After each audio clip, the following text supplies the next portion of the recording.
ಇನ್ನು big boss ವಿಚಾರಕ್ಕೆ ಬರೋಣ. ಬಿಗ್ ಬಾಸ್ ಅನ್ನೋದು ತನಿಷಾ ಅವ್ರ ಲೈಫ್ನ ಎಷ್ಟು ಬದಲಾಯಿಸ್ತು? ಮೊದಲಿಂದನೂ ನಾನು ಬರ್ತಾ ಇರುವಂತಹ ಎಲ್ಲ ಆಪರ್ಚುನಿಟಿಗಳನ್ನು ಎಷ್ಟು ಸಾಧ್ಯನೋ ಅಷ್ಟು ಯುಟಿಲೈಸ್ ಮಾಡ್ಕೊಳ್ತಾನೆ ಬಂದಿದ್ದೀನಿ. ಯಾಕಂದರೆ ನನ್ನ ದಾರಿಗೆ ಬಂದಿದೆ ಅಂತಂದರೆ ನಾನು ಯಾವತ್ತೂ ಅದನ್ನು ತ್ಯಜಿಸಲ್ಲ. ನನಗೆ ಬೇಡ ಅಂತ ನಾನು ಯಾವತ್ತೂ ಹೇಳ್ಕೊಳ್ಳಲ್ಲ. ನಾನು ಹಂಗೇನಾದರೂ ಹೇಳಿದ್ದೀನಿ ಅಂತಂದರೆ ಅದ್ರಲ್ಲಿ ತುಂಬ ತೀರಾ ಏನೋ ಒಂದು ಇರುತ್ತೆ, ಆ ಕಾರಣಕ್ಕೆ ನಾನು ಬೇಡ ಅಂತ ಹೇಳಿರ್ತೀನಿ. ಇಲ್ಲಾಂತಂದರೆ ನಾನು ಸಾಮಾನ್ಯವಾಗಿ ರಿಜೆಕ್ಟ್ ಮಾಡಲ್ಲ. ಹಾಗೆ ಬಂದಿದ್ದು ಬಿಗ್ ಬಾಸು. ಓಕೆ, ಇನ್ನೊಂದು 4 ಪ್ರಾಜೆಕ್ಟ್ ಜಾಸ್ತಿ ಸಿಗ್ಬೋದು ಅಂತ ಆಸೆ ಪಟ್ಕೊಂಡು ನಾನು ಒಪ್ಕೊಂಡಿರೋವಂಥದ್ದು ಇದೇ ಸತ್ಯ. ಆಬ್ವಿಯಸ್ಲಿ ಅದರಲ್ಲೂ ನನಗೆ ಪೇಮೆಂಟ್ ಅಂತ ಮಾತಾಡಿರೋದಾಗಿರ್ಬೋದು, ನನ್ನ ಕಾಸ್ಟ್ಯೂಮ್ ಅಂತ ಮಾತಾಡಿರೋದಾಗಿರ್ಬೋದು, ಅದ್ರ ಉದ್ದೇಶನೇ ನಾನು ಇನ್ನೊಂದು 4 ಏನೋ ಒಂದು ಮಾಡ್ತೀನಿ ಪ್ರಾಜೆಕ್ಟು. ಆಬ್ವಿಯಸ್ಲಿ ನಮ್ಮದೊಂದು ಫಾಲೋವರ್ಸ್ ಜಾಸ್ತಿ ಆಗ್ತಾರೆ, ಫ್ಯಾನ್ಸ್ ಜಾಸ್ತಿ ಆಗ್ತಾರೆ, ಅಷ್ಟೇ ತಲೆಯಲ್ಲಿತ್ತು. ಆಚೆ ಬಂದ ಮೇಲೆ ಜನ ನನಗೆ ಕೊಟ್ಟಂತಹ ಅಪಾರ ಪ್ರೀತಿ ನನ್ನನ್ನು ಕರಗಿಸೇ ಬಿಡ್ತು. ಅದಕ್ಕೆ ತುಂಬ ಸಣ್ಣ ಆಗಿದ್ದೆ. ಆಮೇಲೆ ಎಲ್ಲೋ ಪ್ರೀತಿ ಕಮ್ಮಿ ಮಾಡಿದ್ರೆ ಅನ್ಸುತ್ತೆ, ಸ್ವಲ್ಪ ದುಮ್ಮಿ ಆಗ್ಬಿಟ್ಟಿದ್ದೀನಿ ನಾನು. ಇಲ್ಲ, ವರ್ಕ್ಲೋಡ್ ಜಾಸ್ತಿ ಆದಾಗ ಬೇರೆ ಯಾವುದನ್ನು ಮಾಡೋದಕ್ಕಾಗಲಿಲ್ಲ, ಇದೇ ಸತ್ಯ. ಏನೋ ನಾನು ಮಿರರ್ ನೋಡ್ಕೊಳ್ಳಲ್ಲ, ನನಗೆ ಗೊತ್ತಿಲ್ಲ ಅಂತೇನಲ್ಲ, ನಾನೊಂದು 2 ರೌಂಡ್ ದಪ್ಪ ಆಗಿದ್ದೀನಿ ಅನ್ನೋದು ನನಗೂ ತುಂಬ ಚೆನ್ನಾಗಿ ಗೊತ್ತಿದೆ. ಬಟ್ ವರ್ಕ್ಲೋಡ್ ಹೀಗಿದ್ದಾಗ ನಾನು ಡಯಟ್ ಅಂತಲೂ ಮಾಡೋಕ್ಕಾಗಲಿಲ್ಲ, ವರ್ಕೌಟ್ ಅಂತಲೂ ಮಾಡೋಕ್ಕಾಗಿಲ್ಲ. ಮಾಡಬೇಕು ಅನ್ನೋದೇ ಸರಿ. I might take a little time, but I am working towards it. ಎಷ್ಟು ಸಾಧ್ಯನೋ ಅಷ್ಟು ಟ್ರೈ ಮಾಡ್ತಿರ್ತೀನಿ. ಬಿಕಾಸ್ ಏನಾಗುತ್ತೆ, ಬೆಳಗ್ಗೆ ಎಲ್ಲೋ ಒಂದು 7 ಗಂಟೆಗೆ ಎದ್ದು ಹೊರಟ್ರೆ ಮತ್ತೆ ಮಧ್ಯರಾತ್ರಿ 1 ಗಂಟೆ 2 ಗಂಟೆಗೆ ಮನೆಗೆ ಹೋಗಿರ್ತೀವಿ. ಅಷ್ಟೊತ್ತಲ್ಲಿ ಊಟ ಮಾಡೋಕ್ಕಾಗಲ್ಲ. ಕೆಲವೊಂದ್ಸತಿ ಅಷ್ಟೊತ್ತಲ್ಲಿ ಊಟ ಮಾಡೋದು ಆಬ್ವಿಯಸ್ಲಿ ನಮಗೆ ಪ್ಯಾಟ್ರನ್ ಚೇಂಜ್ ಆಗಿರುತ್ತಲ್ಲ. ಆ್ಯಂಡ್ ಆಲ್ಮೋಸ್ಟ್ 1 ವರ್ಷದಿಂದ ನಾನು ಸರಿಯಾಗಿ ನಿದ್ದೆ ಮಾಡಿಲ್ಲ. This is what is the real fact. So ನಮ್ದು ಎಲ್ಲ ಪ್ಯಾಟ್ರನ್ಗಳು ಏರ್ಪೇರ್ ಆದಾಗ ನಮ್ಮ ಬಾಡಿ ಕೂಡ ನಮ್ಮನ್ನು ಚೇಂಜ್ ಮಾಡುತ್ತೆ. ಸಾಧ್ಯ ಆದಷ್ಟು ನಾನು ಟ್ರೈ ಮಾಡ್ತಾ ಇದ್ದೀನಿ. My best I am doing. ಅದಲ್ಲದೆ ಬಿಗ್ ಬಾಸಿಂದ ನಾನು ಬಂದು ಜ್ಯುವೆಲ್ರಿ ಶಾಪ್ ಓಪನ್ ಮಾಡಿದೆ. ನಮ್ಮ ಕುಪ್ಪಂಡಾಸ್ ಜ್ಯುವೆಲ್ರೀಸ್ನ ಲಾಂಚ್ ಮಾಡಿದೆ. ಇವತ್ತಿಗೆ ವೆಬ್ಸೈಟ್ ಕೂಡ ಲಾಂಚ್ ಆಗಿದೆ. ಈಗ ನಾನು ಪ್ರೊಡ್ಯೂಸರ್ ಆಗಿದ್ದೀನಿ. ನನ್ನ ಒಂದು ಏಳಿಗೆಗೆ ಎಲ್ಲ ನೀವೇ ಕಾರಣ. ಆಬ್ವಿಯಸ್ಲಿ ದುಡ್ಡು ಕೊಟ್ಟಂತಹ ನಮ್ಮ ಪಾರ್ಟ್ನರ್ಸ್ ಕೂಡ ಕಾರಣ ಆಗ್ತಾರೆ. ನಾನು ಅರ್ನ್ ಮಾಡಿರುವಂತಹ ಎಲ್ಲ ದುಡ್ಡನ್ನು ನಾವು ಇನ್ಕ್ಲೂಡ್ ಮಾಡಿದ್ದೀವಿ. ಸೊ ಇದೆಲ್ಲವೂ ಸೇರಿ ಒಂದು ಸ್ಟ್ರಾಂಗ್ ಮುಷ್ಟಿಯಾಗಿ ನಾವು ನಿಂತ್ಕೊಂಡಿದ್ದೀವಿ. ಎಲ್ಲ ನಮ್ಮ ಸ್ಟ್ರೆಂತ್ ಇದರಲ್ಲೇ ಇರೋದು.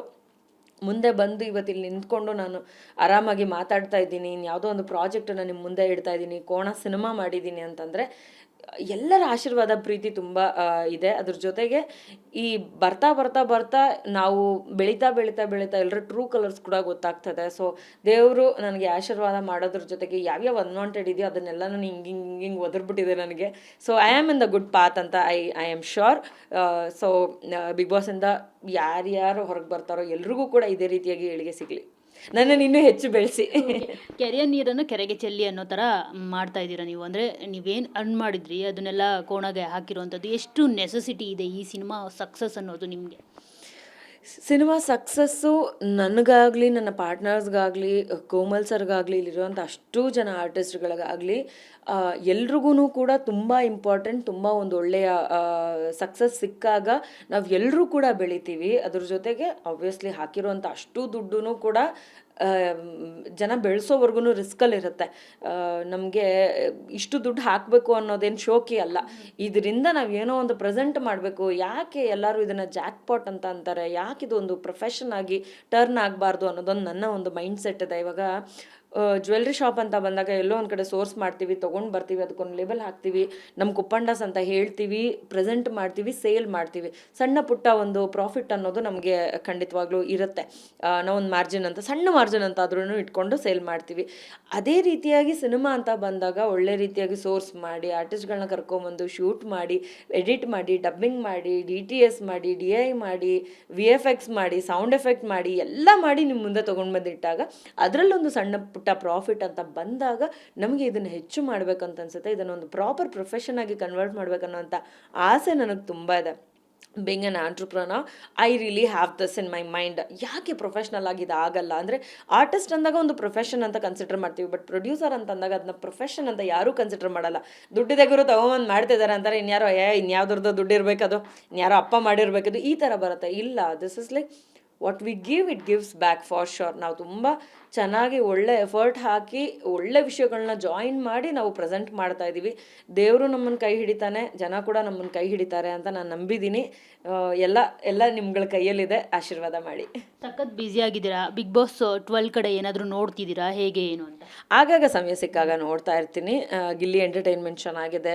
ರಕ್ಷಿತಾ ಅವರು ಇನ್ನೊಂದು ಸ್ವಲ್ಪ ಸ್ಟ್ರಾಂಗ್ ಆಗಬೇಕು ಅಂತ ನಾನು ಫೀಲ್ ಮಾಡ್ತೀನಿ. ಯಾಕಂದರೆ ಅವ್ರು ಮತ್ತೆ ವಾಪಸ್ ಹೋದಾಗ ಎಲ್ರಿಗೂ ಸೆಕೆಂಡ್ ಅವಕಾಶ ಸಿಗಲ್ಲ. ಎಲ್ಲ ಸಿಕ್ಕಿದೆ ಅನ್ನೋದನ್ನು ನಾನು ನೋಡಿದ್ದೀನಿ. ಸೊ ಸಿಕ್ಕಿರೋದನ್ನು I think she is utilizing it best. ಇನ್ನೊಂಚೂರು ಚೆನ್ನಾಗಿ ಮಾಡಲಿ ಅಂತ ವಿಶ್ ಮಾಡ್ತೀನಿ. ಯಾರು ಇಷ್ಟ ಆದರು ನಿಮಗೆ? ಇಷ್ಟ ಕಷ್ಟ ಅಂತೆಲ್ಲ ಏನಿಲ್ಲ, ಬಿಕಾಸ್ ನಾನು ಡೈಲಿ ಏನು ಫಾಲೋ ಮಾಡಿಲ್ಲ.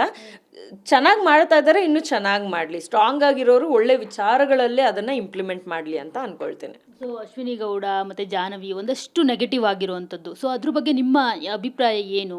ಯಾವ್ದು ಕರೆಕ್ಟ್ ಅಂತ? ಅಲ್ಲಿ ಏನಾಗೋದು ಗೊತ್ತಾ, 24 hours ವಿಚಾರಗಳಿರುತ್ತೆ. 1 ಅವರಲ್ಲಿ ನಾವು ಅವ್ರನ್ನ ಜಡ್ಜ್ ಮಾಡೋದು ತಪ್ಪಾಗುತ್ತೆ. ಅವರೆಲ್ಲ ತುಂಬ ಸ್ಟ್ರಾಂಗ್ ವ್ಯಕ್ತಿಗಳು.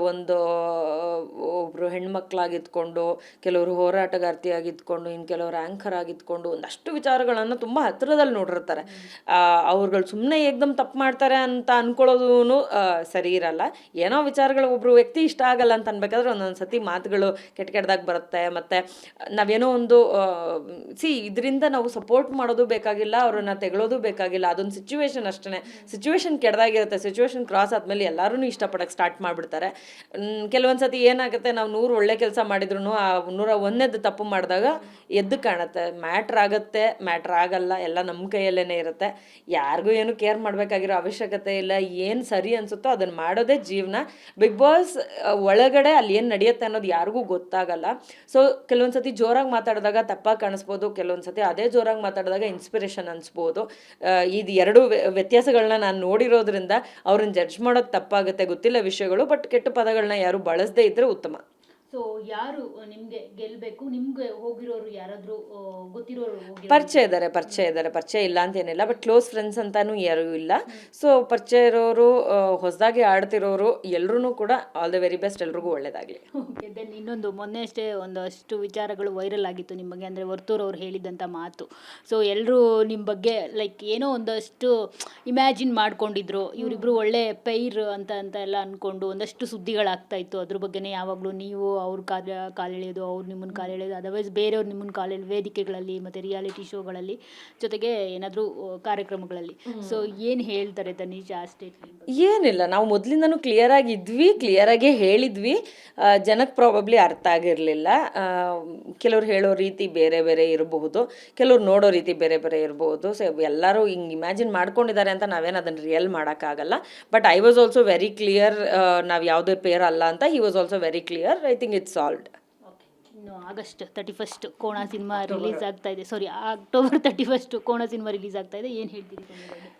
ಸೊ ನಮ್ಮ ಕೋಣ ಸಿನಿಮಾ ಇದೆ ಅಕ್ಟೋಬರ್ 31ನೇ ತಾರೀಕು ರಿಲೀಸ್ ಆಗ್ತಾ ಇದೆ. ನಮ್ಮ ಕೋಮಲ್ ಸರ್ ಹೀರೋ ಆಗಿ ಮಾಡಿರೋ ಅಂಥದ್ದು. ನಾನು ಹೀರೋಯಿನ್ ಆಗಿ ಮಾಡಿದ್ದೀನಿ, ಋತ್ವಿ ಅವ್ರು ಕೂಡ ಇದ್ದಾರೆ. ಹಾಗೆ ಇದು ನನ್ನ ಓನ್ ಪ್ರೊಡಕ್ಷನ್, ಕುಪ್ಪಂಡಾಸ್ ಪ್ರೊಡಕ್ಷನಲ್ಲಿ ಮೂಡಿ ಬರ್ತಾ ಇರುವಂತಹ ಮೊದಲನೇ ಸಿನಿಮಾ. ದಯವಿಟ್ಟು ಎಲ್ಲರೂ ಥಿಯೇಟ್ರಿಗೆ ಹೋಗಿ ಸಿನಿಮಾನ ನೋಡಿ. ನಿಮಗೆ ಒಂದು ಎಂಟರ್ಟೈನ್ಮೆಂಟ್ ಪ್ಯಾಕೇಜ್ನ ನಾವು ಕೊಡ್ತಾ ಇದ್ದೀವಿ. ಮಿಸ್ ಮಾಡದೆ ನೀವು ನೋಡಿ ಅದನ್ನು ಯುಟಿಲೈಸ್ ಮಾಡ್ಕೊಳ್ಳಿ. ಹಾಗೆ ನಿಮ್ಮ ಫ್ರೆಂಡ್ಸ್ ಆ್ಯಂಡ್ ಫ್ಯಾಮಿಲಿನೂ ಕೂಡ ಕರ್ಕೊಂಡೋಗಿ ಬಿಂದಾಸ್ ಆಗಿ ಸಿನಿಮಾ ನೋಡಿ. It is a beautiful film, you must watch. Thank you so much. All the best. ಒಳ್ಳೆಯದಾಗಲಿ. ಸೊ ನೋಡಿದ್ರಲ್ಲ, ಇದಿಷ್ಟು ಬೆಂಕಿಯ ಮಾತುಗಳು, ಅಂದರೆ ತನಿಷಾ ಕುಪ್ಪಂಡ ಅವರ ಮಾತುಗಳು. ಕ್ಯಾಮ್ರಾ ಪರ್ಸನ್ ಸಂದೇಶ್ ಜೊತೆ ಮಂಗಳರಾಜ್ ಗೋಪಾಲ್, TV9 ಬೆಂಗಳೂರು.